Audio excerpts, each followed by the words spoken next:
I feel like we're set up for another 3 or 4 seasons at least.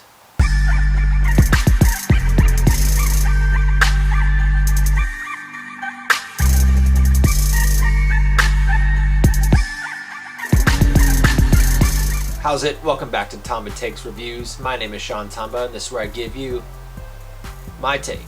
It's Cobra Kai Season 3. Let me know down in the comments if you guys watched it. What'd you think? Good? No good? Too corny? All the above? Feel free to hit that like and subscribe button. Get notified for that next video. Getting straight to it, I enjoyed the hell out of this season. I thought it was the best season. Wasn't without its flaws, but almost every show has a flaw here and there. Now, I'm assuming if you're watching this, you've seen the first 2 seasons, so. We ended Season 2 with Miguel in a coma. Now, the way this show goes, clearly in the trailers show that he's coming out of it.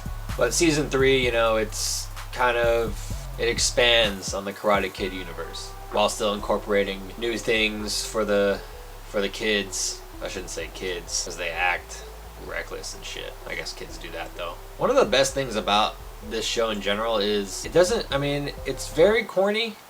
The acting, some of it is pretty awful, but it's so enjoyable that it's almost perfect the way that it all goes down. I think Ralph Macchio is the worst of them all. Also, I think his storyline, Daniel's storyline, is kind of the least interesting because we've already seen him through the first 3 films, and I know that, you know, he is our main guy. He's the one who's kind of gotten us here, but in this season, they kind of really go into depth on him and Johnny Lawrence's character. And it was very interesting how they kind of twist things and how you get one of Johnny's perspective as opposed to Daniel's.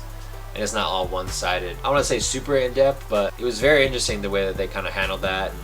And towards the end of the season, you'll see how that all unfolds. We also get Karate Kid 2 brought back in.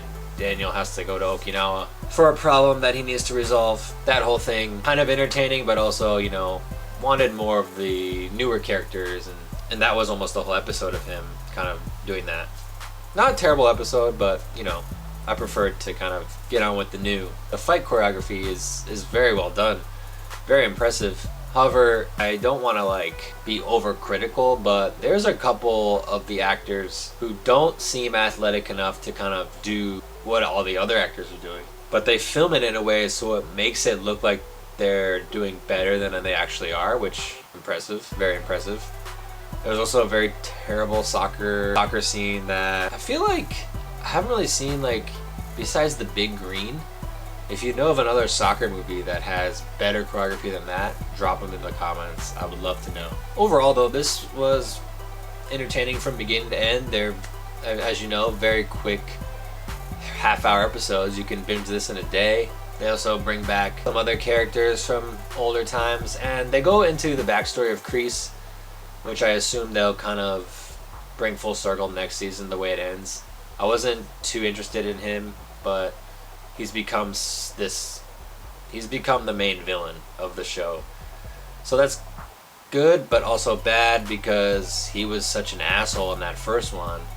I mean, you already know he's an asshole, but they've kind of made him now the main enemy, and Daniel and Johnny kind of have to work together but separately to take care of their own business, but take care of their business with Kreese on their own, but together.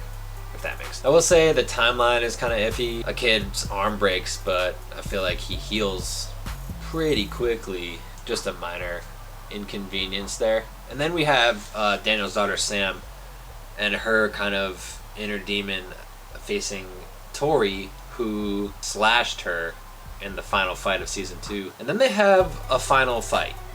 It's the worst fight of the entire season. Now, Sam is the daughter. I feel like she needs to do a little better with the fighting, with the choreography. She needs to get better at it. It was just, and they shoot it in a way to make it look better than I think it is. She could probably kick my ass though. So then we have Robbie, who basically disappears from the season until kind of the end. And I don't really like where his character ends up. I didn't really like the way his character handles things compared to the first 2 seasons. There's a lot of flip-flopping with the characters. You know, it's 3 seasons now, I feel like. And I've you know, characters flip from, you know, either you like them to you don't like them, or they start off terrible and they kind of grow and you start to love them. This series, there's too many flip-flops, in my opinion. All of these are minor, not even concerns. They're just things that I found that I wasn't a fan of. But it doesn't take away from my enjoyment. I really enjoyed this season. Again, best season so far, and they could easily go another 3-4 seasons with the way that they're going. So I can't wait for that. Bottom line, should you watch this show? Tune on it. That's gonna do it for the take today, and I'll catch you next time. Shit.